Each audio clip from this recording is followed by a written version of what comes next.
మనం వర్క్ వేసేటప్పుడు ఒక్కోసారి అనుకోకుండా ఉషా 450 ఈ మిషన్లో క్లాత్ ఇలా చిరిగిపోతుందండి. ఇలా చిరిగిపోయినప్పుడు కంగారు పడకుండా దాన్ని ఎలా సెట్ చేయాలి ఏంటి అనేది చూడండి. ఈ వీడియో కింద లింక్ ఇస్తాను. లింక్ క్లిక్ చేస్తే ఎలా సెట్ చేయాలనేది మీకు అర్థమవుతుంది.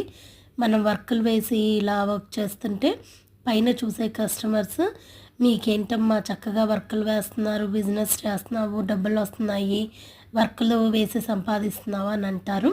కానీ ఇలాంటి టెన్షన్స్ కూడా ఎన్నో ఉంటాయండి. మెంటల్ టెన్షన్స్ కూడా మనం ఎన్నో పడాలి.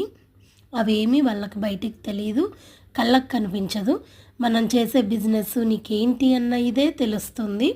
ఎన్ని టెన్షన్లు ఉన్నా కానీ మనం బిజినెస్ అయితే తెలివితో చాలా తెలివిగా కొంచెం బ్రెయిన్ పెట్టి ఆలోచించి చేయాలండి. ఇలాంటి టెన్షన్లు ఎన్నో ఉంటాయి కానీ కంగారు పడకూడదండి. ఎలా సెట్ చేయాలనేది చూడండి ఒకసారి.